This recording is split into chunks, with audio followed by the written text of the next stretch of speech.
Hello everyone, I am Darshini, Assistant Professor of Mathematics. In the previous sessions, we have learnt about continuous functions and we started proving some theorems. In this session, we are going to prove some more theorems. Let's get it. First, let us prove this theorem. If f of x is continuous at x equal to a and f of a is not equal to 0, then there exists an interval a minus delta a plus delta such that for all x belongs to a minus delta a plus delta, f of x has the same sign as that of f of a. In other words, if f of a is positive, then for every value in this interval f of x is positive. If f of a is negative, for every value in this interval f of x is negative. To prove this, given that f of x is continuous at x equal to a, so apply epsilon delta definition for this. For epsilon positive, there exists delta positive such that mod of f of x minus f of a less than epsilon whenever mod of x minus a less than delta. This can be written as f of a minus epsilon less than f of x less than f of a plus epsilon whenever a minus delta less than x less than a plus delta. This condition can also be written as, or x belongs to open interval a minus delta a plus delta. Okay. Now given that f of a is not equal to 0, so since f of a is not equal to 0, mod of f of a is greater than 0. So we can choose epsilon positive but less than mod of f of a. Choose epsilon positive such that epsilon less than mod of f of a. Now let us see what happens. Since f of a is not equal to 0, we have two choices. F of a is either positive or negative. Case 1. If f of a is positive, then mod of f of a will be equal to f of a. Therefore, here we get epsilon less than f of a. If I take epsilon to the right hand side, I get f of a minus epsilon greater than 0. If I consider this as 1 and this inequality as 2, if I combine 1 and 2, f of a minus epsilon is greater than 0, which is less than f of x, therefore f of x is greater than 0. This implies from 1 and 2 we have f of x is greater than 0 whenever this condition is satisfied. X belongs to a minus delta a plus delta. So what we have proved is, if f of a is positive, for every value in this interval f of x is positive. Consider the case 2. If f of a is negative, then mod of f of a will be equal to minus f of a. So here I get epsilon less than minus f of a. I get here f of a plus epsilon less than 0. Let me consider this as 3. If you compare 1 and 3, f of a plus epsilon is less than 0, f of x is less than f of a plus epsilon, so f of x is less than 0. From 1 and 3, f of x is less than 0 whenever this condition is satisfied. Whenever x belongs to a minus delta, a plus delta. So if f of a is negative, for every value in this interval, f of x is also negative. So if you choose an epsilon less than mod of f of a by epsilon delta definition of continuity, we get an interval a minus delta, a plus delta, for which for any value x in that interval, the sign of f of x is same as that of f of a. Hence the proof.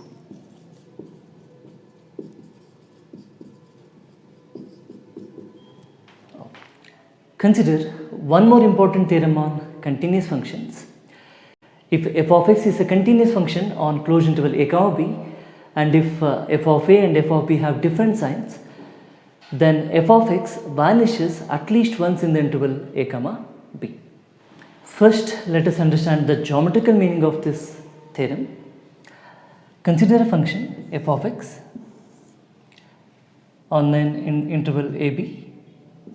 Since f of a and f of b have opposite signs, let me take f of a negative and f of b positive.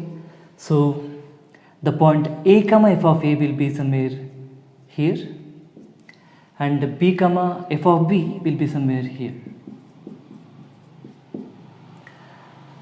Now if I want to join these 2 points without lifting my pen, when drawing the graph, I have to cross this line. In particular, I cannot draw any continuous function between these 2 points without crossing the x-axis. The function might be something like this. The graph might be like this also. In any case, the continuous function joining these 2 points will cross the x-axis. So if we consider this point as c, f of c is equal to 0. That is the meaning of this statement. F of x vanishes at least once in the interval a comma b. To prove this theorem, given that f of a and f of b have different signs, so without loss of generality, let f of a is positive and f of b is negative. Now define a set A.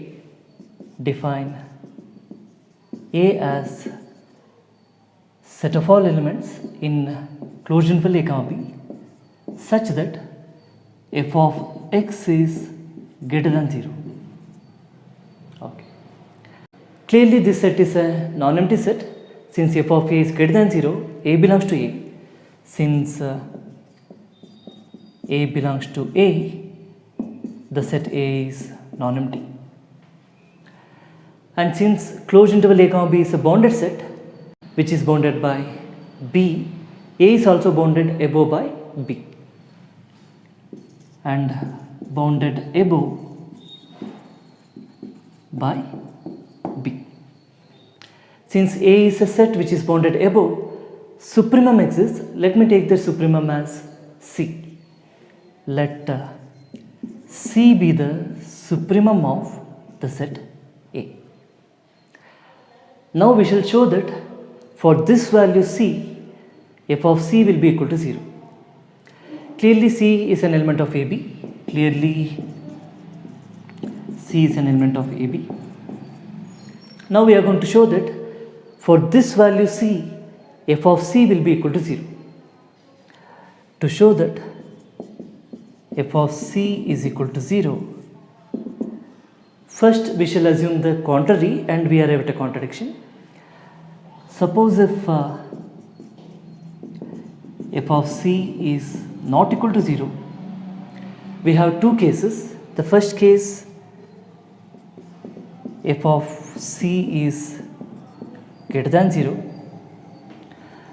Now by the previous theorem, if f of C is positive, in some neighborhood of C, f of x is positive. So there exists a neighborhood C minus delta, C plus delta, such that for all x belongs to this interval, C minus delta, C plus delta, f of x is positive. In particular, for x equal to c plus delta, f of c plus delta is greater than 0. In particular, f of c plus delta is greater than 0, which is a contradiction to the fact that c is the supremum of A. If f of c plus delta is greater than 0, then c plus delta belongs to A is a contradiction to the fact that c is the least upper bound of A, which is a contradiction to the fact that c is the supremum of A. Okay, in the first case I arrived at a contradiction. Now consider the case 2. Case 2, if f of c is less than 0. Again, by the previous theorem, there is a neighborhood of c in which f of x is negative. So there exists an interval c minus delta c plus delta such that f of x is less than 0 for all x belongs to c minus delta c plus delta. Let me consider this as 1. Now we have c is the supremum of A. Supremum means least upper bound of A. Least upper bound of A. Here c minus delta is less than c. Since c minus delta is less than c minus delta is not a upper bound of A. This is by the fact that c is the supremum of A. So there exists an element x in A such that c minus delta less than x less than c plus delta, or x belongs to c minus delta c plus delta. But since x belongs to A, by the definition of A, f of x is positive. This implies f of x is positive. These two together is a contradiction. Here, if x belongs to c minus delta c plus delta, f of x is negative. Here I am getting that f of x is positive. These two together is a contradiction.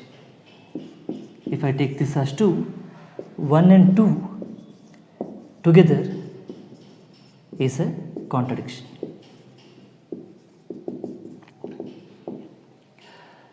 So in the case 2, I arrived at a contradiction. So my assumption is wrong, f of c not equal to 0. Therefore I should have f of c is equal to 0. In other words, f of x vanishes at c, which belongs to A comma b.